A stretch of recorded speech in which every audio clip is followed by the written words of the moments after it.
Haleluya, haleluya, haleluya, haleluya, haleluya. Amen. Siku nzuri tena ambayo Bwana ametupatia kibali kuendelea na somo letu la kuishi katika upako.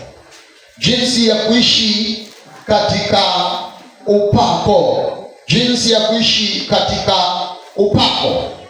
Na tulianza somo hili kipindi cha kwanza, tukaja kipindi cha pili, na leo tunaingia kipindi cha tatu. Kwa hiyo kama ni mara yako ya kwanza ukiona kipindi hiki ni kipindi cha tatu. Kuna kipindi cha kwanza na kipindi cha pili, fuatilia kwa channel ya YouTube na utapata mtiririko mzima kuanzia kipindi cha kwanza mpaka kipindi hiki cha tatu. Kama ambavyo tulizungumza na kuelekezana vizuri kabisa kwenye kile kipindi cha kwanza, tukaeleza kwa habari ya nini maana ya upako, nini maana ya kuishi na upako, na tukaiweka vizuri, na tukaangalia mifano ipatayo minne kutoka kwa Yesu na mitatu kutoka kwa Elisha, moja kutoka kwa Yesu na mitatu kutoka kwa Elisha. Na kipindi kilichofuata ambacho kilikuwa ni kipindi cha pili, sasa tulijifunza kwa habari ya sababu za kuishi katika upako. Sababu za kuishi katika upako, sababu za kuishi katika upako. Kama ambavyo usipojua sababu ya kufanya kitu au maana au kazi ya kitu husika, unaweza usikichukulia katika namna stahiki, unaweza usikipatie uzito unaotakikana.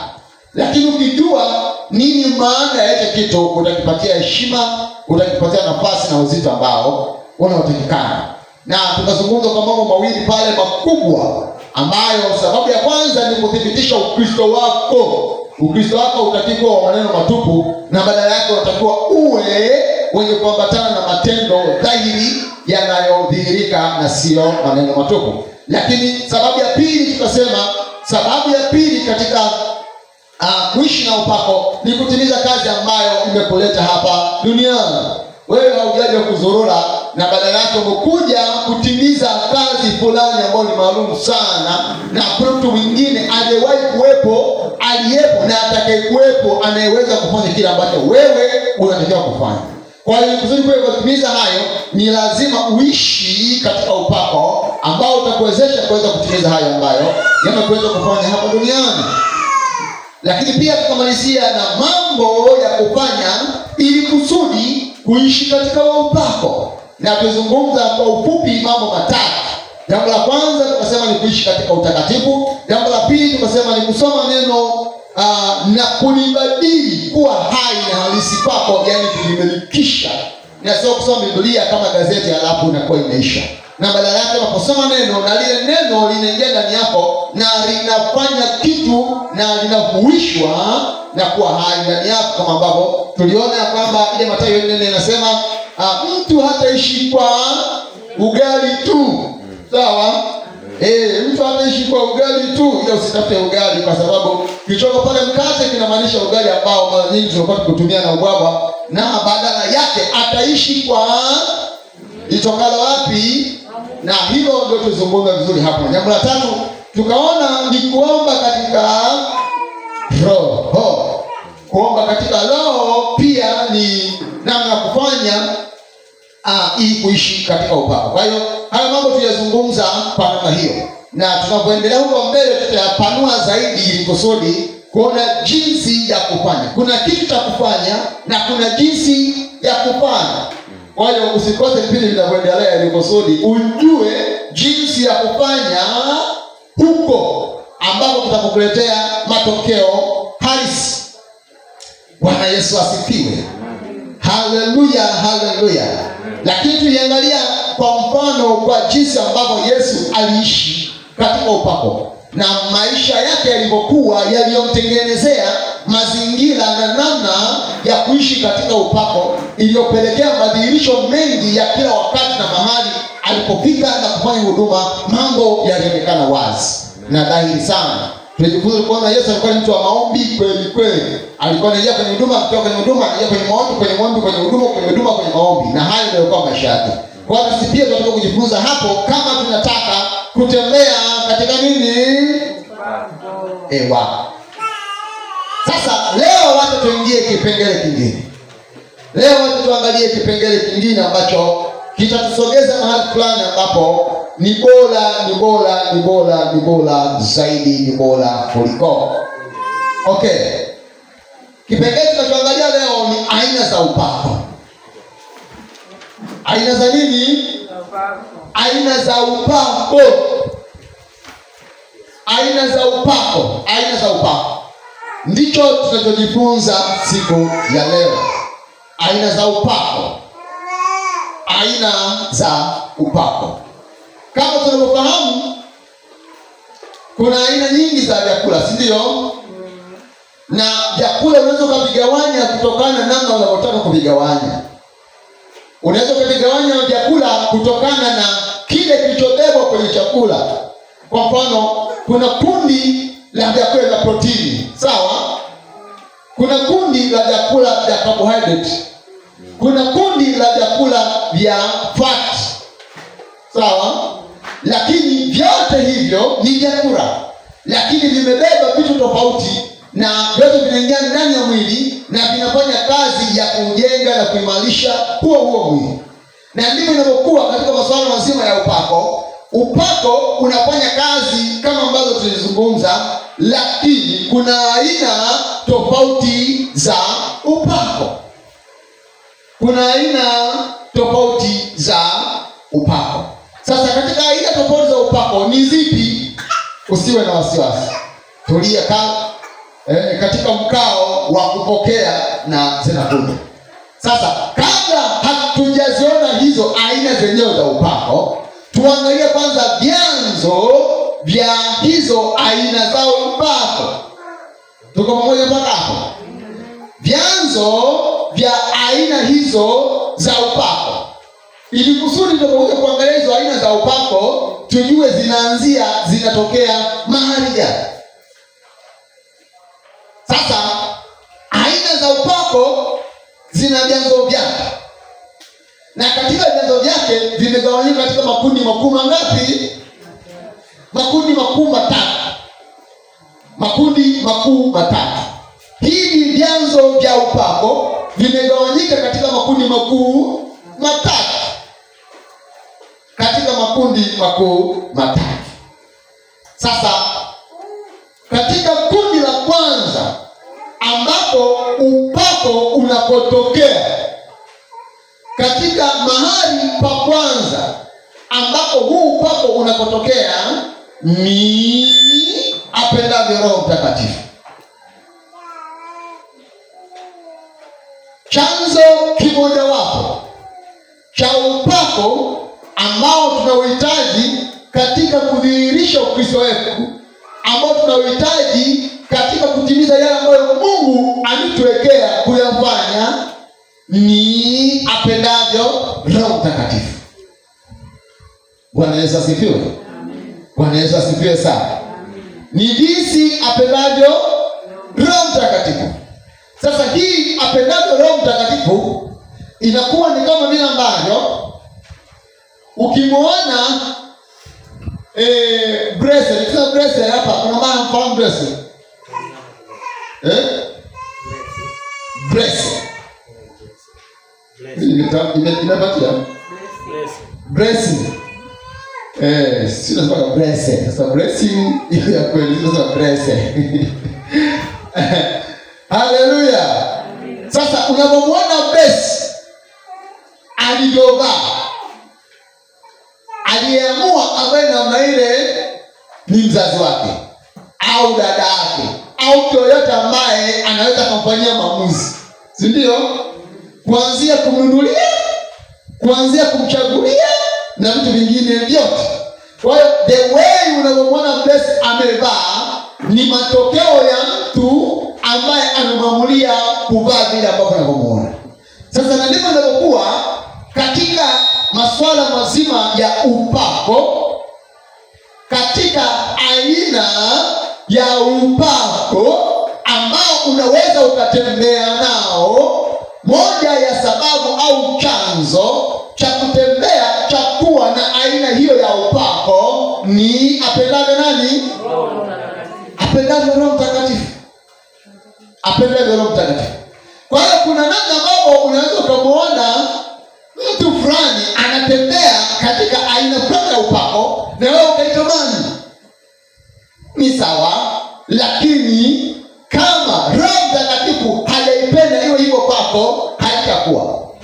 Na hata kama utaitaka inaweza ikaja, lakini haitakuwa kama ambavyo ilivyo kwa yule ambaye Roho Mtakatifu ametaka iwe hivyo kwako. Bwana Yesu asifiwe. Haleluya. Haleluya.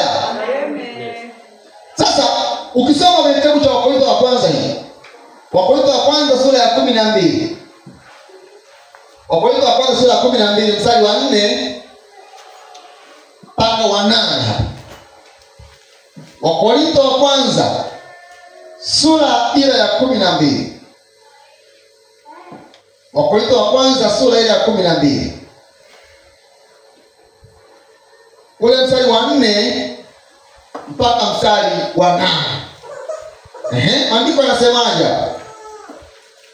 Biblia inasema, basi pana tofauti za karama, bali Roho ni yeye yule. Sawa. Tena pana tofauti za huduma, na Bwana ni yeye yule. Sawa. Kisha pana tofauti za kutenda kazi, bali Mungu ni yeye yule amtendaye kazi zote katika wote. Sawa kabisa.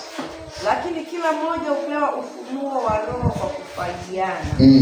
Maana mtu mmoja kwa Roho apewa neno la hekima, na mwingine neno la maarifa, apendavyo Roho yeye yule. Amen. Bwana Yesu asifiwe. Haleluya.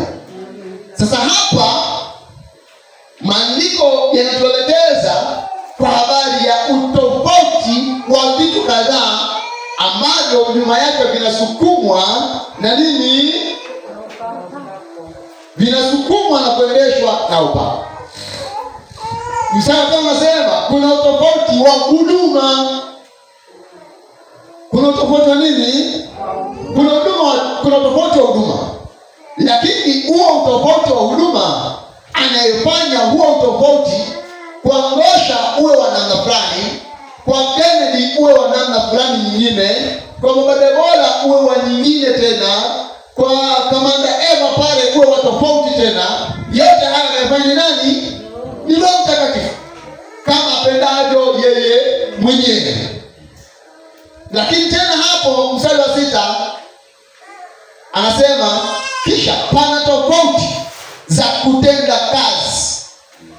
Pana tofauti za nini? Za kutenda. Pana tofauti za kutenda kazi. Kwa hiyo yawezekana huduma ikawa inafanana, lakini namna ya kutenda kazi ikawa ni tofauti. Lakini namna ya utofauti wa kutenda hiyo kazi anayefanya haya ni nani? Ni Roho Mtakatifu. Kwa hiyo kuna namna ambapo Roho Mtakatifu anaweka huduma au aina ya huduma, lakini pia anafanya namna ya utendaji kwenye hiyo huduma kutokea mtu na mtu mwingine. Bwana Yesu asifiwe. Amen. Haleluya. Amen. Na mstari wa 8 unamalizia kabisa hapo, unasemaje? Maana mtu mmoja kwa Roho apewa neno la nini? La hekima, na mwingine neno la maarifa, apendaje nani? Roho yeye. Kwa hiyo kuna chanzo kimoja wapo ambacho mtu unaweza ukapata na ukatembea katika upako kutokana na matakwa ya Roho Mtakatifu. Hii RM jamani, kama ulikuwa unaelewa ni Roho Mtakatifu, sawa? Kwa hiyo popote pale ukiona nimeandika RM kwa hiyo kubwa hili na maanisha Roho Mtakatifu. Okay. Kwa hiyo tunaona chanzo kimoja wapo cha mtu kutembea kuwa na upako ni apendavyo Roho Mtakatifu yeye mwenyewe. Hiyo ni namna moja wapo. Bwana Yesu asifiwe. Haleluya. Lakini hii Roho Mtakatifu anaweza kama amependa na ikawa haiwi. Mwenelewa hapo? Yawezekana Roho Mtakatifu akawa amependa lakini ikawa haiwi. Kuna sababu nyingi ambazo zinapelekea sasa kuwa haiwi. Bwana Yesu asifiwe. Haleluya. Na kutokuwa, lakini tayari Roho Mtakatifu amependa, sababu ni nyingi, lakini zinazokombaini zote ni mtu husika kutojitambua. Ni mtu husika kufanya nini? Kutojitambua. Sasa imagine, turudi hapo kwa Compress. Mama yake ameenda Kariakoo, ameenda kumulia nguo nzuri kabisa, inayopendeza kabisa, ya gharama kubwa sana. Mama watu ameng'ang'ana na mwendo kasi mpaka Kariakoo, ameingia, amechagua ya kwanza, ya pili, ya tatu, ametoka na nguo nzuri, amerudi Bongo na bodaboda, na vumbi ya barabarani hapa. Kuna vumbi jamani la kutosha. Mama watu analetea pesa, nguo na pesa mtika anavaa, anadash. Lakini ametoka nyumbani, amekuja kanisani, amepata marafiki zake, wameingia kwenye miembe, wameingia kwenye mikorosho, wameingia wapi, wameruka, wamecheza, na anatoka hapo yuko chafuka kabisa. Mama yake amefanya kaseni yake, lakini kutokana na utoto, kutokana nini? Na utoto wa kutokujitambua, ile nguo ilikuwa haina maana tena, imechafuka wala haifai kabisa. Na hata kama ukimwambia huyu ndio Grace ambaye alitakiwa kuwa amependeza, amedamshi hivi, na wakati huo ukimwona hafai wala hatamaniki kabisa. Kwa hiyo shida sio mama yake, shida sio nguo, shida ni Grace mwenyewe kutofanya nini? Kutokujitambua. Kwa hiyo kunawezekana Roho Mtakatifu akawa ameweka kitu kikubwa cha kuweza kufanya na kutembea katika upako, lakini wewe kwa kutokujitambua, hamna kinachofanyika. Hamna kinachofanyika. Kwa hiyo shida sio Roho Mtakatifu, shida sio upako, shida ni nani? Shida ni wewe mwenyewe. Kwa hiyo siku kujitambua, na utaanza kuona yale matendo ya Roho Mtakatifu katika nafasi yako yanaanza kudhihirika. Na utaanza kushangaa kwamba ilikuwaje? Ilikuwa ni kwa sababu uelewa wako na kujitambua kwako ulikuwa bado una utoto mwingi. Kwa hiyo kuna wakati unapofika sasa umejitambua, na utatembea katika nafasi yako kwa namna inavyotakiwa, na mambo yatakuwa inavyotakikana. Amen. Bwana Yesu asifiwe. Haleluya. Haleluya. Amen. Hicho ni chanzo kimoja wapo. Chanzo cha pili.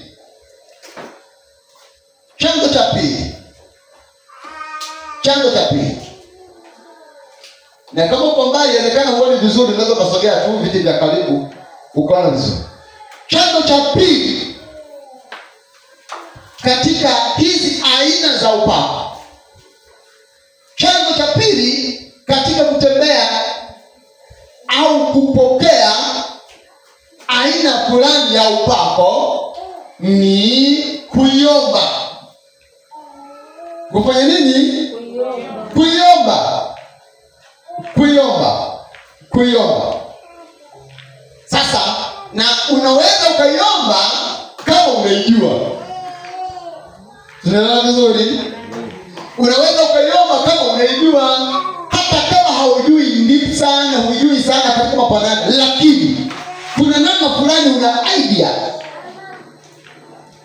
Tunaelewa vizuri? Ukimwaga mtoto kwamba ninaenda kazini, ninaenda sokoni, ninaenda mjini, nikuletee zawadi gani? Mtoto atakwambia vitu anavyojua, si ndio? Cha kwanza atakwambia nini? Pipi. Cha pili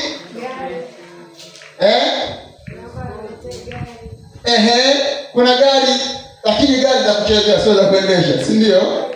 Atakwambia viatu, atakwambia biskuti, si ndio? Juisi na vitu fulani ambavyo yeye mwenyewe anavifahamu.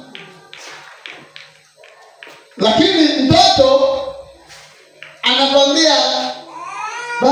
nenda kaniletee kitabu, huyo jua ameshajitambua, si ndio? Lakini kuna rika la watoto ambao hapa hakwepi, hapa yaani wamecheza kote, lakini hapa kwenye juisi, kwenye pipi, kwenye biskuti ndio mahali pake. Kwa nini? Kwa sababu ndio uelewa alionao ya kwamba mama akienda sokoni, baba akienda sokoni, kaka akienda sokoni, anaweza kuletea zawadi ya pipi, biskuti na vitu vingine vidogo vidogo kama hivi.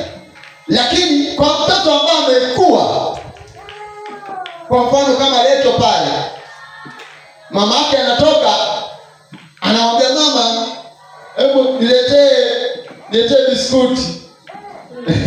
Inabidi mama ajifikirie kwanza mara mbili. Leto huyu anasema niletee biskuti, amekwaje? Kwa hiyo maombi, matakwa ya Leto na ya Blessed vinatofautiana. Na huo tofauti unatokana na uelewa alionao kuhusiana na hivyo vitu. Na inawezekana kitu kanachokiomba Leto ukimetea Blessed analia na ukitupa kabisa. Kwa nini? Kwa sababu yeye hicho kwake hajui maana yake, hajui kazi yake, wala hajui thamani yake. Lakini ukimetea Blessed kwake, atarukaruka. Halo, Bwana Yesu asifiwe. Sasa ndani ya makanisa, ndani ya watu waliokoka, tupo katika level tofauti. Tuna level za kina T. Sawa? T hapa T. Halo. Kuna level za kina T. Kuna level za kina Blessed, kuna level za kina Leto. Na zaidi ya hapo. Kwa hiyo aina ya maombi yanatofautiana kutokana na uelewa kwenye masuala ya kiroho. Kwa hiyo usitegemee T aombe umetee kitabu na yeye atakuwa ametisha Elia hatari. T huyu kana namba ni tabu wakaenda kusoma kwenyewe hajui. Sitakuwa tukio lingine. Bwana Yesu asifiwe. Haleluya. Lakini tu kimetea midoli ya kuchezea ile, yeye mwenyewe anaenjoy. Kwa sababu na yeye ndio vitu vyake hivyo. Sasa na wewe katika masuala ya kiroho unatakiwa ujitambue na ujijue wewe ni T, wewe ni Blessed, wewe ni Leto au wewe ni Kennedy. Haleluya. Haleluya. Na pia inatofautiana. Kwa mfano, ukimchukua Kennedy, sawa? Na ukamchukua Sara. Tunaelewa vizuri? Wote ni watu wazima. Lakini kuna vitu ambavyo ukiandika au utapata nafasi ya kufanya machaguo ya kisirisiri kwamba angependa umletee zawadi gani, na kuhakikishia atakachosema Kennedy na atakachosema Sara ni tofauti. Japo ni mwili moja, wanaishi pamoja, wanakula pamoja, sawa? Lakini kuna aina ya matakwa alionayo Kennedy na kuna aina ya vitu anavyohitaji sana. Na ndivyo hivyo katika masuala ya kiroho. Kuna vitu ambavyo mchungaji Frank mimi hapa na Jeremiah na vitamani katika masuala ya kiroho. Lakini inawezekana wewe na wewe unakuja hapa kama unavitamani katika masuala ya kiroho. Japo vyote tukija kuvijumuisha vinatoka kwenye kusudi moja la kujenga mwili wa Sasa, je, wewe upo kundi gani? Hapo na jibu ulionalo ni sahihi. Jibu ulionalo ni nini? Ni sahihi. Kwa sababu ndio wewe ulivyo. Sasa, wewe je ni T? Wewe je ni Blessed? Wewe je ni Rachel? Wewe je ni Kennedy? Lakini pia inaweza ikaenda zaidi hapo.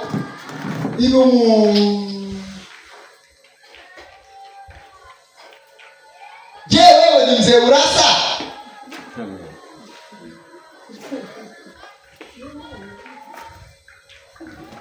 Wewe je, ni mzee urasa? Je, wewe ni Frankie? Mimi ni Frankie ndio. Mimi ni Frankie. Haleluya. Bwana Yesu asifiwe. Amina. Bwana Yesu asifiwe sana. Amina. Na nimeweka mfano hawa watu kwa sababu tayari nimeshazungumzia kwenye mahali tunataka kufundisha. Maana yake ni kiwango cha utoto kabisa. Kiwango cha Brese kidogo ameshaanza kujitambua. Kiwango cha Lecho huyo ni mtu mzima ambaye anajielewa. Kiwango cha Kennedy nilikuwa nimeshapita na mishale na kile kitu na uzoefu dinalo. Lakini mzee Urasa kuna baadhi ya vitu sasa ameshakatia tamaa.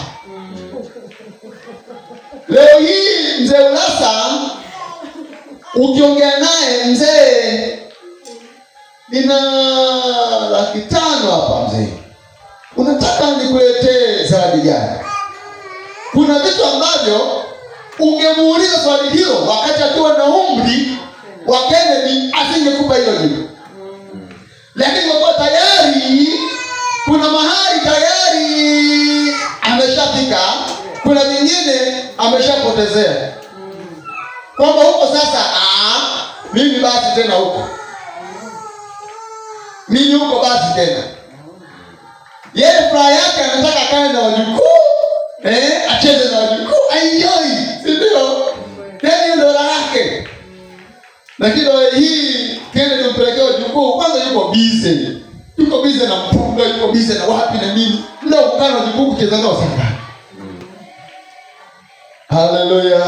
Kwa hiyo hata wewe katika masuala ya kiroho sasa usije ukatushangaza, na ndivyo ilivyo. Kuna watu wameokoka hivi karibuni lakini tayari wanatembelea kwa mzee Urasa. Kuna watu wameokoka hivi karibuni lakini wanatembelea kwa mzee Urasa hapa. Kuna watu wameshakata tamaa kabisa. Kuna masuala ya kimungu ambayo tayari kwao wameshakuta kwamba haiwezekani. Leo hii mzee Urasa ukimletea BMW ya kutembelea, mzee watu ni kama unamchosha. Unamchosha tu mzee watu. Na baada yake atakuwa na mtu wa kuiendesha hiyo gari. Kumpeleka kanisani na kurudi, si ndio? Na wala sio kuendesha yeye, anaendeshwa. Lakini hii ukimpatia Baba Debora pale BMW, ndio mali pake. Anapiga mtoko vizuri kabisa, anaenda kazini na kurudi jioni. Sehemu yake kabisa. Mali pake. Nenda wakati wake. Kwa hata katika masuala ya kiroho. Katika masuala nini? Katika masuala ya kiroho na wewe ujitambue. Je, wewe ni T? Je, wewe ni Bresa? Je, wewe ni Lecho? Je, wewe ni Kennedy? Je, wewe ni mzee Urasa? Na ndio maana kuna watu wengine nimesema hiki nao kwa sababu wewe chukulia kwa mfano T hapa. Sio unasumbua hapa. Ameenda huko, amerudi umemfuata mbeta. Sasa nichukue fimbo ili wewe T wewe uone bado inaendelea, halafu wewe unatuchezea stick. Nani anapiga hapa? Mimi. Ndio. Lakini aje biki hapa na anataka mchezo kama hiyo, anakula stick vizuri. Kwa sababu ni mahali pa. Sasa ndio maana kuna watu wengine mimi hapa nikiona wewe ni T. Sasa subiria ukue. Wasihangaike na wewe. Subiria ukue. Mimi nacheza na hawa akina Brese, akina Lecho, akina Kennedy. Na hawa na wenyewe siwaachi sana. Hawa. Na Yesu waachi. Lakini hasa hawa watatu. Haleluya. Haleluya. Kwa hiyo katika masuala ya upako, masuala ya upako yanapatikana pia kwa kuomba. Amina. Yanapatikana pia kwa kuomba. Amina. Na ninaposema kuomba, yani kuyaomba. Na ndio maana sijasema kuomba, sawa? Kwa kuiomba.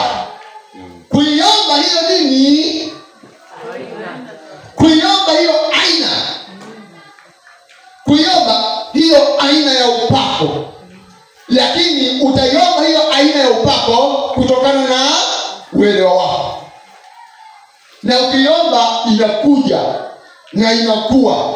Amina. Bwana Yesu asifiwe. Amen. Bwana Yesu asifiwe. Amen. Ukiomba inakuja na inakuwa. Narudia tena, ukiomba na inakuja na inakuwa. Amen. Shida tu ni kwamba hauijui na haujijui. Sasa hapo huwezi kuiomba na haiwezi kuwa. Kwanza uijue, hata kama ni kwa udogo, sio kwa upana sana. Alafu na wewe uwe na uelewa, ili kusudi hata kama ikija uweze kutembea nayo. Bwana Yesu asifiwe. Haleluya. Haleluya. Nisiende huko sana. Sasa ukisoma kwenye kitabu cha Wafalme wa Pili, ukisoma kwenye kitabu cha Wafalme wa Pili sura ile ya 2 na mstari wa 9,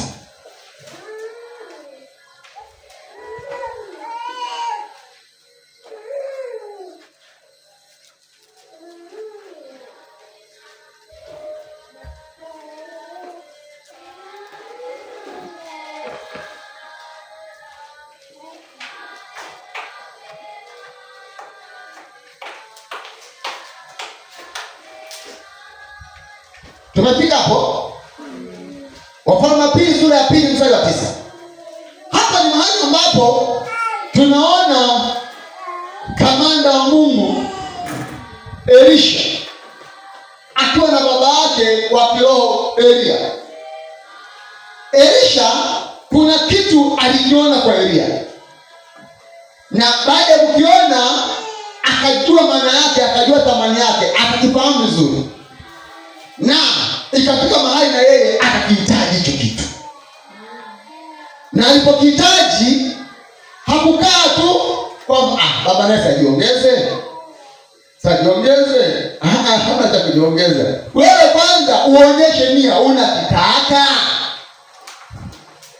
Na ukisoma hapo mama kusomea, Biblia inasema, ndio hata ikawa walipokwisha kuvuka, Elia akamwambia Elisha, omba kwangu lolote utakalo nikutendee, kabla sijaondolewa kwako.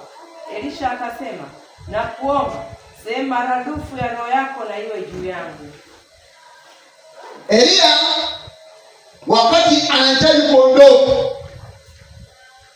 na anamwambia Elisha, omba unachotaka. Kwa hiyo machaguo ya kitu cha kuomba yalikuwa kwa nani?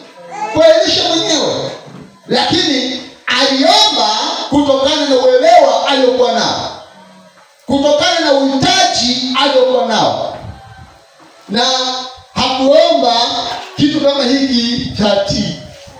Unakiona hiki? Unakiona hiki? Ndio. Sasa mtu na wewe unachezea hiki kitu lazima kitu kufunge kama. Kwa hiyo na wewe mtu ambaye umeokoka, nina imani kabisa kuna kitu ambacho umeshapata ufahamu kwacho, na leo hii una shauku fulani ya kitu cha kuwa nacho kwa habari ya nini? Ya upako. Ili kusudi iweje? Kwa ajili ya zile sababu mbili ambazo nimeshazungumza pale nyuma. Tuko pamoja? Tuko pamoja? Kwa hiyo Elia anamwambia Elisha, omba unachotaka. Na Elisha aliomba kitu anachotaka, kitu anachotamani, lakini kwa kujiongeza akamwambia nataka maradufu. Maana yake nataka double portion, nataka iwe mara 2 ya vile ilivyo kwako. Bwana Yesu asifiwe. Haleluya. Haleluya. Haleluya. Haleluya. Kwa hiyo unaona hapa Elisha anaomba double portion ya upako wa Elia. Sasa hapa tunaona ni Elisha ameomba double portion ya upako wa nani? Wa Elia. Lakini tambua, huo upako wa Elia haumiliki Elia. Unaelewa vizuri? Upako alikuwa nao Elia, sio kwamba Elia ndio ameumiliki. Isipokuwa ni Roho Mtakatifu aliyekuwa ndani ya Elia, the way anavyo-operate. Kwa hiyo kwa maana nyingine, Elisha alikuwa anasema kwamba ninataka huyo Roho Mtakatifu anavyo-operate ndani yako, aoperate kwangu mara 2 zaidi. Kwa hiyo na wewe una nafasi, kwa kuwa sasa hivi Roho Mtakatifu yupo sasa waziwazi, sio kupapasa tena. Una nafasi ya kumwambia Roho Mtakatifu, Roho Mtakatifu, na mimi ninataka aina fulani ya upako iweje. Wewe mwenyewe unataka, si ndio? Nisini kukupangia makubwa kwa wewe mwenyewe huyawezi, kwa sababu makubwa yenyewe pia na yani mifuko ya kubeba. Sawa? Kwa hiyo kama wewe unataka, Bwana, mimi nataka upako wa kutoa pepo. Sawa? Upako kwa nini? Wa kutoa pepo. Yaani sitaki nivuje jasho kwa pani, shingoni, kichwani. Perfume yenyewe sasa hivi ni gharama. Nikija ibadani napiga mwili wangu kama natoka jasho kwa raha sana, sio kwa kutoeshana. Yaani nataka tu pepo, nikamwambia mara moja, hey, chomoka. Anachomoka. Na inakuwa eti. Wamekataa. Amen. Umekataa. Inawezekana, inawezekani? Inawezekana. Inawezekana, inawezekani?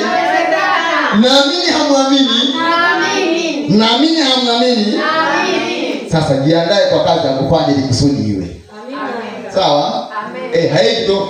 Pokea, pokea. Pokea. Hata pa kuipaki hauna. Sasa huu aina hizi za upako tunajifunza huko mbele. Kwa hiyo wewe mwenyewe unaweza kumwambia Mungu shauku yako. Unataka Mungu akutumie katika madhihirisho ya namna gani? Tumejifunza ya kwamba sababu na faida na maana ya kutembea na upako ni vitu hivi tu. Kimoja ni kudhibitisha wokovu wako. Cha pili ni kutimiza yale ambayo yamekuleta kufanya hapa duniani. Kwa hiyo unaweza kumwambia Mungu, Bwana, mimi hapa nataka mtu yoyote ambaye anaumwa chochote, mtu yoyote anaumwa chochote, Baba, nipe hiyo neema. Nipe hiyo neema. Awe amelala kitandani kwa miaka 5, 6, 7. Bwana, ukanitumie kwa utukufu wako katika kitengo hicho. Na inakuwa.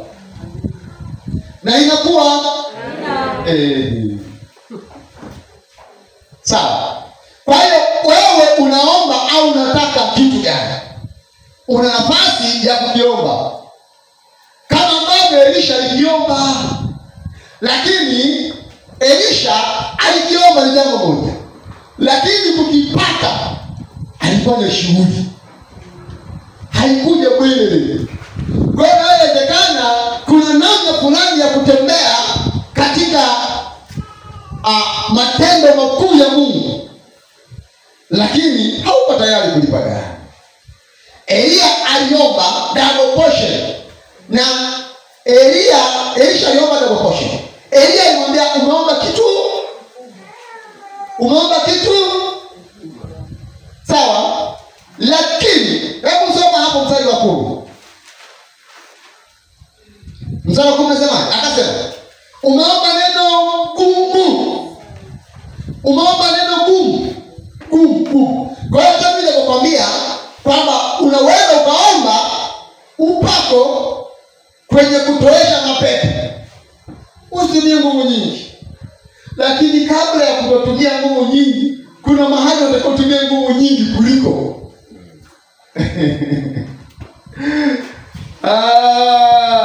Hiyo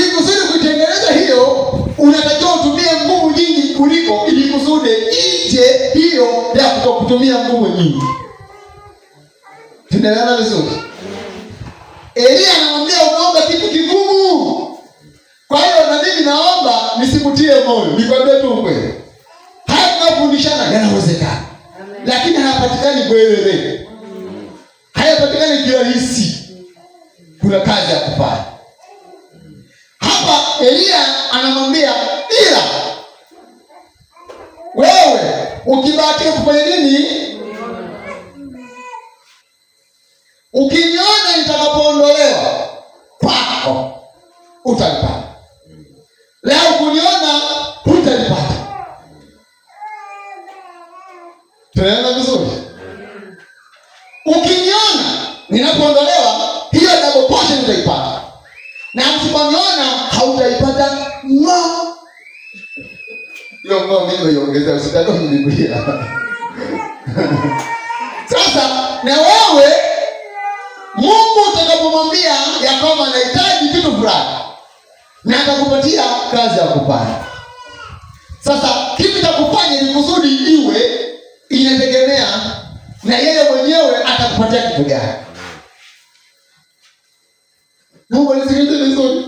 Nataka kuona haya kuhusu wewe andika hapo yasikilize vizuri. Utaenda kuwafundisha wengine yatawasaidia. Bwana Yesu asifiwe. Haleluya. Haleluya. Elia anamwambia wewe ukiniona nikiwa naondoka utaipata. Lakini ukipenda kuniona nikiwa naondoka hautaipata. Kwa hiyo maombi unaweza ukaomba ukapeleka, lakini Mungu atakupatia kitu cha kuponya ili kusudi iwe. Na ukipenda kufanya hilo ili kusudi iwe na haitakuwa. Sasa usiniambie mchungaji, Bwana maomba haijawa. Na mimi nitakuuliza, baada ya kuomba uliambiwa ufanye nini? Na ulifanya? Tunaelewana vizuri? Tunaelewana vizuri? Kama unataka uishi maisha ya wokovu yenye matokeo, kuna gharama ya kulipa. Na gharama zile zinatokea kule tu general ya maombi na nini mtakatifu sawa. Lakini kuna ile kitu inaitwa consecration. Nimesemaje? Hivyo. Tutajifunza huko mbele. Ile kitu ya kwako wewe kama wewe ambayo kwa hiyo inakupeleka pale ambapo unapotakiwa kuwa. Hiyo ni ya kwako mwenyewe, yani ya wewe kama wewe. Sina kuiga. Tunaelewana vizuri? Kuna namna ambavyo huyu Elia aliishi kwa kumuinda Elia. Kuna namna ambavyo Elisha aliishi kwa kumuinda nani? Maana yake kama ameambiwa ataipata ila tu akimwona wakati anaondoka. Maana yake wakati wote alikuwa jicho kodo. Jicho kodo. Mahali popote alipo kodo. Awe amelala analala kwa mangamungamu. Na wote anaweza kaondoka. Na akiondoka hata ipata ng'o. Kwa hiyo uwe na hakika ya kwamba Elisha alikodoa kweli kweli. Na walipatikana kukatisha tamaa. Si unajua? Ukisoma hapo vizuri. Walipatikana kukatisha tamaa. Wa upako utakuwa wewe. Wa kuombea wagonjwa utakuwa wewe. Wa kutoesha pepo kwa mara moja utakuwa wewe. Waambie tulia kimya. Mimi ndio jambo langu na Bwana. Na hao ndio wakutia hasira. Watu wakatia tamaa, wakutia hasira. Uprove wrong kwao. Kwamba wanasema iwezekani sasa mimi wacha nichukumilie kabisa ili kusudi ije iwe, halafu waseme kwamba kumbe inawezekana. Kumbe inawezekana. Amen. Kumbe inawezekana. Amen.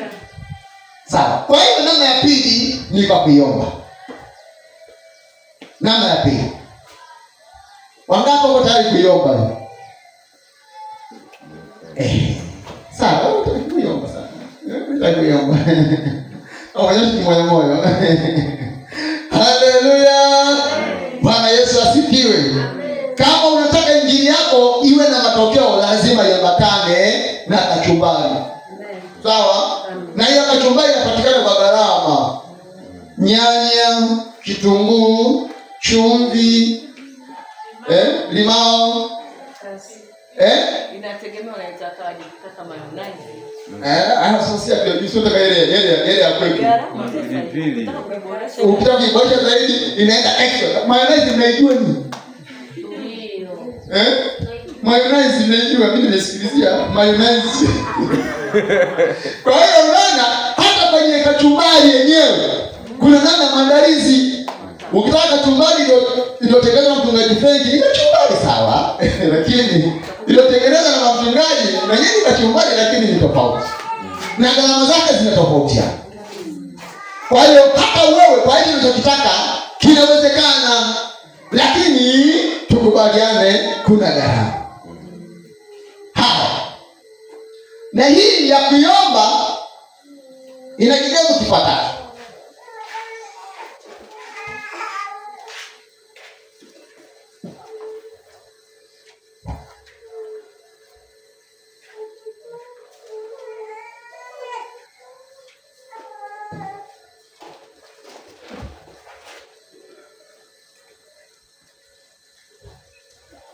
Jamani, kwa Mungu vitu wokovu tunapata bure, sawa? Vitu tunapata wokovu tunapata bure. Tunaelewa vizuri? Kwa Mungu wokovu tunapata bure. Lakini kutembea katika viwango na wokovu ulio thabiti inategemea gharama. Amen. Hiyo tukubaliane kabisa. Sasa katika kuiomba hii ili kusudi iwe na idumu, cha kwanza kinachotakikana kwako ni kujitoa kikamilifu. Kujitoa kikamilifu kwa kufuata yale maelekezo ya kukodoa utakapomuona anaondoka.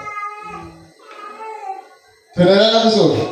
Kwa kuna maelekezo ambayo na wewe pia utapewa ya kufanya ili kusudi iwe.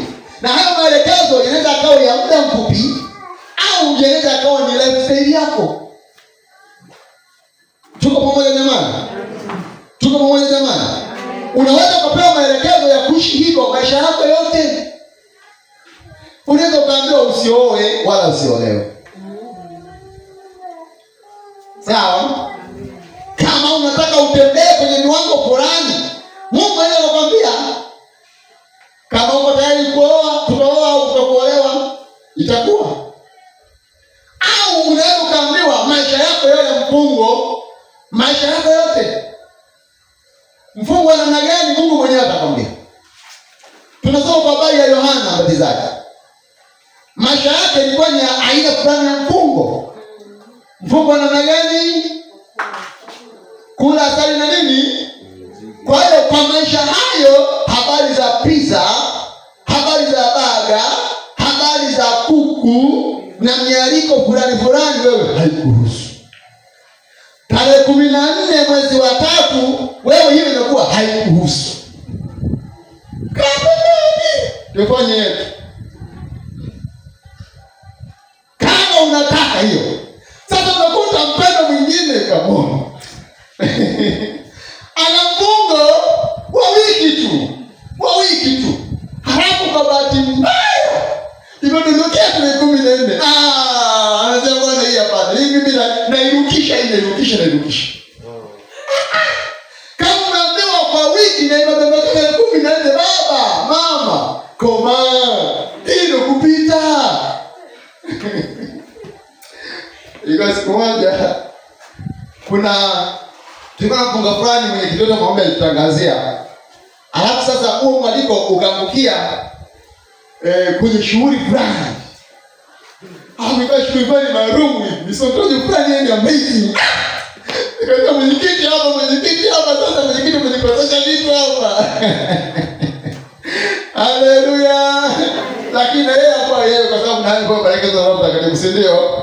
Kwa hiyo kwa mimi kuwa kwenye mfungo siku hiyo kuna mambo mengi ambayo nilisaidia kwenye mambo ya roho, lakini pia mimi mwenyewe nilisaidika.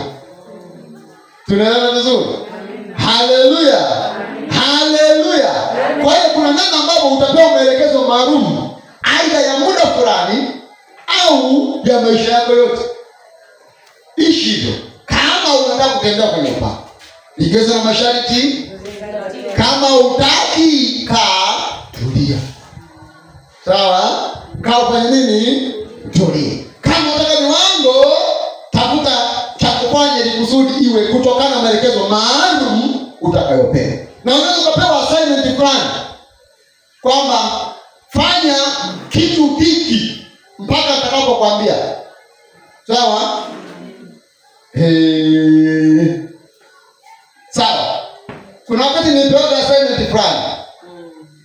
Assignment fulani ya kufanya kitu fulani kwa makanisa ya Boko. Umeelewa? Na nilitembea nayo.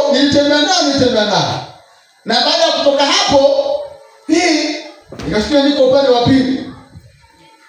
Sasa hiyo ni ya kwangu mimi na ilikokuwa kwa muda ule. Sasa na wewe ukiomba utapewa chakula cha kufanya. Na usiwe mvivu wala mzembe wa kufanya, tekeleza kwa mimi. Tena jambo la tatu. Kama chanzo cha upako ambao unauhitaji. Au hamhitaji upako. Sasa kana fundisha wewe mtaje upako, kumbe nini? Nahitaji kwenda mbinguni tu. Na unaweza hata mbinguni usiingie. Unasubiri kwenda mbinguni. Na mbinguni hauingii kwa sababu kuna vitu ambavyo vitakufelisha. Si unajua? Haya. Jambo la tatu. Jambo la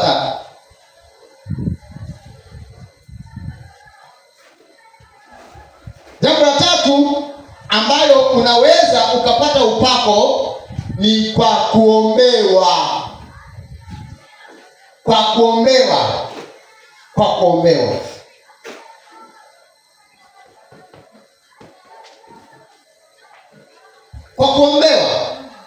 Kwa kuombewa pia unaweza ukapata upako. Na aina kufanya upako ikawa hivyo kwako wewe. Sawa? Unaweza ukapata upako kwa kuombewa. Na ikawa hivyo kama ambavyo umehitaji. Na kwa Kiingereza hii ndio inaitwa impartation. Na ndio unaonaga baadhi ya watumishi wanaenda mahali ambako kwa watumishi wakubwa. Naomba niseme tu hivyo kwa sababu ndio neno ambalo unaweza kunielewa kwa pesa. Sawa? Lakini kwa watumishi wa Mungu wote ni level moja, kuna mkubwa wala mdogo. Sawa? Na tukiambia neno vizuri nielewe vizuri. Kwa watumishi wakubwa wanaenda kuombewa. Na wakiombewa na wakafuata nitakayokuelekeza na inakuwa hivyo. Sasa nilikurudisha hapo kwenye hii kwa kuiomba na ikawa na inaambatana na maelekezo fulani ya kufanya ili kusudi iwe. Kama sikatoa huu mfano, tufanyane kwanza ili kusudi nijue kwamba mtanielewa au mtanielewa. Wangapi washakwenda kwa mganga wa kienyeji? Na mimi nimeshakwenda kwa mganga wa kienyeji. Kama nikutia moyo usiogope. Mimi nilikwenda kwa mganga wa kienyeji kabisa jamani. Okay, sawa. Sasa kwa mganga wa kienyeji kuna vitu vingi ambavyo wao wanafanya. Sawa? Lakini nizungumzie kwa wale ambao wanataka kwa mfano mali. Anahitaji apate mali, apate pesa, sio za kubadilishia mboga. Pesa kweli atajiriki. Kuna maelekezo ambayo huwa wanapewa. Unaweza ukaambiwa nenda nyumbani asubuhi sana saa 11 njoo hapa. Ukifika mahali fulani kuna kitu nichukulie uje nacho. Halafu unaenda unafika mahali pale unakutana na mzigo wa chatu. Na ndio umeambiwa ubebe uende nao kwa mganga. Kitakachokupelekea wewe kutajirika katika ulimwengu huo au kukosa utajiri ni uthubutu wako na ujasiri wako. Sawa? nikuhakikishie, utakapoenda kumkamata yule chatu, utashangaa sio chatu tena. Unaweza kushangaa ni kamba. Unaelewa? Na utakapopiga kaenda kukimbia na utakaiona hiyo kamba, na ndipo utakuwa umefeli. Unachopima ni nini? Ni ujasiri wako. Halo. Muulize kile ndio hapo. Huko. Kuna vibanga vingi. Anaenda nakutana na limoto ile hapo, limoto ile hapo. Sasa alikimbia limoto au alipaswa limoto? Ni machaguo yake. Lakini anapaswa hapo kuna moto. Sasa angeroga akarudi nyuma. Tayari ile hofu imeshaingia na wangemweza. Lakini akasema hapa arudi mtu. Sasa na wewe katika mazoezi ya kiroho utapewa maelekezo ambayo thubutu kwayo. Inawezekana katika assignment yako unaambiwa sasa pale kwa jirani tunasikia kuna msiba. Na unataka upako kwa madhihirisho ya injili unayotaka kuifanya. Kufika pale msibani kafanye kitu pale. Sio wewe ukazike ukaombea ile maiti. Je, una ujasiri wa kuthubutu mbele za watu? Haleluya! Kwa hiyo kuna kazi ya kufanya. Twende hapa kwenye tatu. Kwa kuombea. Wafalme wa pili sura ya 6 mstari wa 17. Wafalme wa pili sura ile ya 6 mstari wa 17. Hapa tunaona mtu mmoja akiombewa na huo upako unaingia ndani yake na kuwa dhahiri. Na huyu sio mwingine, tumeshapasoma wakati tunaanza somo hili.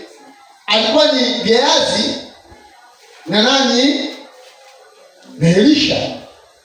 Wakati maadui wamezingira na Elisha akamwambia usiogope, hao unawaona. Kuna majeshi yako pande yote ni mengi kuliko hao unawaona. Na Elisha akamwombea Gehazi. Na Gehazi akapata upako wa kuona. Amina. Gehazi akapata nini? Upako wa kuona. Lakini upako wa kuona katika ulimwengu wa roho haukuwepo kabla ya kuombewa. Lakini baada ya kuombewa ulikuwa. Na kweli akafanya nini? Akaona. Kwa hiyo pia kwa kuombewa unaweza ukaombewa na upako ukawa hivyo juu yako. Unaweza ukaombewa na upako huo unaotaka ukawa hivyo juu yako. Jamani wote hapa ni Afrika. Kuna waganga na wachawi. Na tueleza mfano sana kwa sababu huko ndo tumetembea na tumeona. Sawa? Sasa unaweza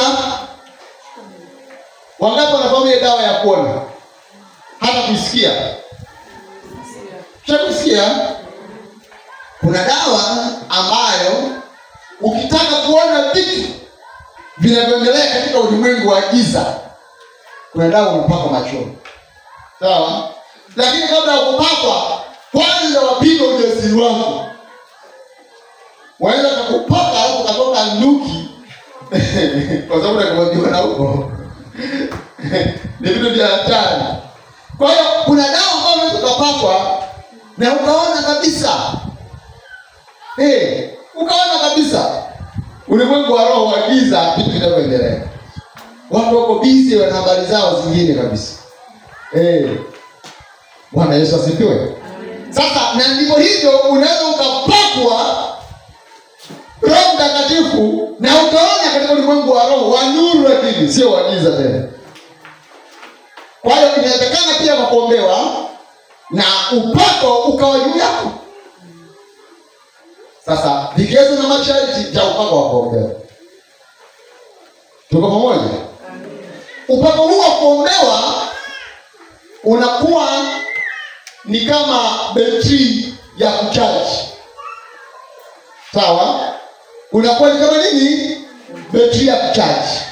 Kiasi kwamba betri ukiichaji inakuwa na nguvu, na ukishaitumia imeisha. Tunaelewana? Tunaelewana? Kwa ili kusudi iendelee kufanya kazi zaidi, inatakiwa iendelee kuchajiwa. Sasa katika neno la kuchajiwa sio kama wewe uweke mikono tena. Isipokuwa ni wewe mwenyewe kuendelea kuichochea ile ambayo umewekea mkono na ikawa iweze kuwa endelevu. Amina. Tuko pamoja hapa? Amina. Tuko pamoja hapa? Amen. Kwa hiyo kuna hii ya kuombewa, kama mambo Elisha alimwombea Gehazi na akaweza kuona. Lakini kama Gehazi hakuichochea hiyo ili kusudi iendelee kuwepo, si imeshakuwa. Kwa hiyo kuna namna kuifanya iendelee kuwa. Kama hakuna namna kuifanya iendelee kuwa, maana yake ina disappear. Inaondoka. Inaondoka. Hii ni tofauti na ile ya Roho Mtakatifu kupenda mwenyewe ndani yako. Hii ya Roho Mtakatifu kupenda mwenyewe ndani yako, ukishaka kwenye nafasi yako inakuwa automatic. Lakini hii ni lazima ufanye kazi ya kuchochea iweze kuwa jinsi inayotakikana kuwa. Bwana Yesu asifiwe. Haleluya. Haleluya. Haleluya. Okay. Sasa mpaka hapo tumejifunza vitu vingi ambavyo tumeona kama vyanzo vya huu upako. Vyanzo vya huu upako. Vyanzo vya huu upako. Sasa naomba maswali yapatayo matatu, alafu twende kwenye kitu kimoja ambacho nataka tufanye hapa. Karibu. Amina. Sasa mtu anaona ninakuja pale unakuwa kitu cha kufanya alafu utakaidi. Je, ukatekeleza japo sio kwa muda ule, kwa muda mwingine inakuwa Umefeli tayari. Unakuwa umefeli. Yaani kama vile mtihani una muda wa kuanza na kuna muda wa kumaliza. Na kanuni za mtihani, ukichelewa kuingia kwenye chumba cha mtihani kwa muda wa nusu saa, hauruhusiwi tena kuingia kwenye chumba cha mtihani. Na hata nikomea hapo kwa kujibu swali lako. Umeelewa? Unachotaka kufanya ni kwa wakati huo. Sio kusudia kwanza nitafanya baadaye. Hainaga baadaye. Haya. Karibu kwa swali lingine. Maswali. Karibu. Amina. Bwana Yesu asifiwe. Amen. Nitauliza swali moja dogo tu, nataka kuelewa. Kwa nini kidogo ngaje linatoka nyuma kidogo. Sawa. Wako namba moja kuna sehemu au dhani mimi nilinuku vibaya. Sawa. Au wewe unasema nisema kwamba nataka nifundishwe au nielekezwe kuhusu Roho Mtakatifu, sababu kwa kipindi unasema kwamba Roho Mtakatifu upako ni zaidi ya Roho Mtakatifu. Kwa hiyo nataka nisaidie kidogo. Upako ni zaidi ya Roho Mtakatifu.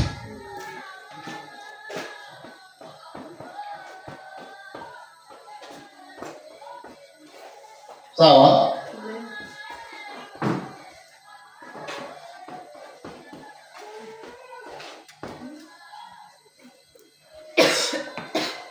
Yanasomeka hapo. Sawa, nini kinakuja hapa? Kuna chakula. Sawa? Na kuna nini? Kuna mlo kamili. Tuko pamoja? Kuna nini? Chakula na kuna mlo kamili. Kwa hiyo kwa kujibu swali lako, tunaweza tukasema kwamba Roho Mtakatifu ni chakula, lakini upako ni mlo kamili. Hauwezi ukapata mlo kamili kama chakula kisipohusika. Sawa?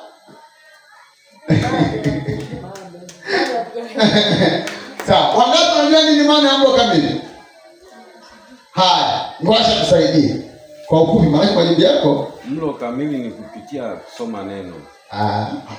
Bila maana chakula kama tusaidie.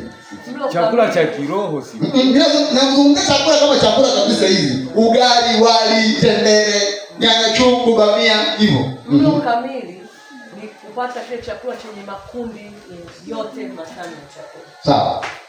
Ni kule kupata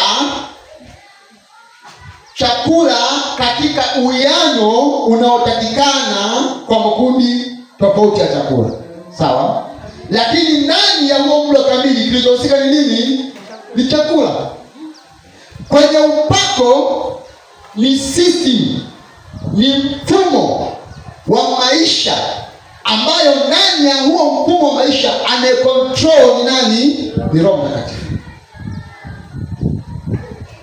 Kujibu kwa sasa. Bado. Wangapi wamenielewa angalau kwa sasa? Kwamba Roho Mtakatifu yupo, upako upo, lakini ndani ya huu upako katika utendaji wake Roho Mtakatifu ndiye anayehusika kutenda huko ndani. Lakini ukimchukua Roho Mtakatifu kama Roho Mtakatifu, hatoshelezi kusimama kama upako. Na ndio maana kuna watu hapa ndani hapa sawa. Tunaposema kunena kwa lugha si ni Roho Mtakatifu, si ndio? Na kama tunaenda kwenye kunena kwa lugha, kuokoka tu, kitendo cha kuokoka, kumkiri Yesu kwa Bwana na Mwokozi wa maisha yako kutoka ndani, Roho Mtakatifu anaingia ndani yako. Lakini tuna watu ambao tuseme wamemkiri Yesu kwa kumaanisha, lakini bado maisha yao hayaelewi. Kuna watu wanaonekana wamejaa Roho Mtakatifu na wanena kwa lugha, lakini maisha yao hayaelewi. Roho Mtakatifu yuko na wanaye, lakini lifestyle ambayo tunayoitaka ya kuishi katika upako haipo kwao. Kwa hiyo unaweza ukaokoka na ukawa na Roho Mtakatifu na ukaenda mbinguni, lakini usiishi katika upako. Na ndipo hapo nikasema upako, kuishi katika upako ni zaidi ya Roho Mtakatifu. Kwa sababu kuokoka tayari na Roho Mtakatifu, lakini unaweza kuwa na Roho Mtakatifu lakini usiishi katika upako. Sasa unaelewa Kennedy? Hata mimi mwenyewe umeniacha nani? Ndio upate jamani. Bila mimi ninavyoelewa ni kwamba ukiwa na Roho Mtakatifu amejaa, upako utakuwa nao. Ndio. Lakini labda hapa mimi ndo nielewa labda vibaya au vipi, kwa sababu ulisema upako ni zaidi ya Roho Mtakatifu. Ndio. Sasa mimi nikaielewa kwamba yani ina maana Roho Mtakatifu uko chini sana, alafu upako uko juu. Sasa nikaja kujiuliza, sasa Roho Mtakatifu si ndo Mungu kabisa. Ina maana kuna kitu kinamzidi Mungu. Sasa mimi ndo kwa hiyo umeelewa. Lakini hii sasa nimeelewa kwamba ukiwa na Roho Mtakatifu au huwezi kuwa na upako bila kuwa na Roho Mtakatifu. Huwezi kuwa na upako bila kuwa na Roho Mtakatifu. Ina maana Roho Mtakatifu kama ile ya kwanza ile nilisema vyanzo vya upako afu ile apendavyo Roho Mtakatifu. Ina maana Roho Mtakatifu anaanza kukupa hivyo vitu ambavyo anapopenda mwenyewe na kwa upako. Yes. Kwa hiyo hapa nafikiri ningebadilisha nikasema upako upako ni zaidi ya Roho Mtakatifu. Sasa sijui ningebadilishaje au iache. Kama umeelewa haina shida. Otherwise kama hujaelewa, kwa maana ya kwamba mlo kamili ni zaidi ya chakula, Sawa? Mlo kamili ni zaidi ya maisha ya upako, ni zaidi ya Roho Mtakatifu. Baba Diki, karibu, kumonyesha mkono. Amina. Sawa. Sawa.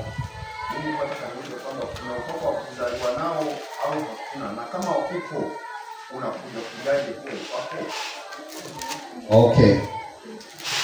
Kuna vitu kama vitatu ambavyo vinaweza kama vinafanana lakini vina utofauti mkubwa. Kidogo. Unajibu? Tumeshahama kwenye la kwanza au maana kuna swali lingine hilo la kwanza tumelifunika? Hiyo kwanza pili imejibika. Shabaliza. Kama kuna mtu hajaelewa mahali wewe nipate, sawa? Basi. Hata kama niwe Kennedy au yoyote yule ambaye hajaelewa, tuulizane, sawa? Usikubali tu kimya alafu kama kuna munya. Wewe tunipate tuelekezane vizuri, sawa? Mpaka uelewe. Na kama hujaelewa usikubali tu kwamba ishe. Usikubali tu. Kama hujaelewa sema mchungaji sasa mimi sijaelewa. Sawa? Usinitie moyo. Naomba niongeze kidogo ili mtu aelewe kupanua mawazo ya sawa. Jibu ambalo umeuliza. Bwana Yesu asifiwe. Amina. Huyu ni nani? Mchungaji. Huyu ni nani pia? Huyu ni nani? Huyu ni nani? Huyu kwa baba yake na mama yake huyu ni mtoto wa kiume, ni Frank. Lakini kuna zaidi ya Frank. Huyu ni baba Viki. Si tunaelewana? Mungu atusaidie. Huyu ni zaidi ya baba Viki. Kwa sababu pia ni mume wa Rachel. Kuna mtu anapata yani mtakatifu atusaidie. Sijui najaribu kufungua ili mtu azidi kupata upana zaidi wa kuelewa alichokuwa anakufundisha. Upako yani hauna yani sasa usijenge kwenye taswira yako kwamba Roho Mtakatifu yuko chini kuliko upako. Alichozungumza chakula, kuna chakula na mlo kamili. Wajua wa Tanzania wengi tunakula lakini hatuko hapa. Si tunaelewana? Ndio. Tunakula kwa sababu asubuhi imefika lazima nipate chai. Nisife. Asante sana dada Jeni. Tunakula ili tusife. Wajua tunakula tunachokipata, hatuli tunachokitaka tu. Hiyo ndio maisha mengi tulionao. Tunapozungumza mlo kamili, lazima asubuhi anaweza mtu apate kikombe cha maziwa, upate yai la kuchemsha. Lakini hapa kuna mtu hajawahi kula yai ana miezi. Tunaelewana Hiyo tu ni afya ya mwilini. Tunaelewana? Sasa kama ni afya ya mwilini inatakiwa tu balance diet. Ya afya tu ya mwilini upate mlo kamili ili uepukane na magonjwa ya maambukizi ya mara kwa mara. Sawa, kwa kupata tu mlo kamili. Kuna magonjwa yatakuepuka kwa sababu yakija na kutana na kinga kubwa ya mwili kwa sababu mtu anapata mlo kamili. Kwa sababu niambie mtu anakula asubuhi lakini ndio maisha yetu. Asubuhi amepata maseba chai na mogo wa kuchemsha.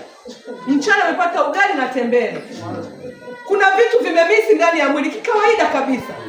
Umeelewa Jioni yamkini Mungu amemsaidia kupata wake na maharage. Lakini huyo mtu tangu asubuhi mpaka jioni hajala tunda hata hili. Kuna kitu kinamisi ndani ya mwili. Tunaelewana Lakini alikula kulala njaa. Tunaelewana wapendwa? Ndivyo lilivyo katika utendaji wa ulimwengu wa roho. Naweza nikawa na Roho Mtakatifu.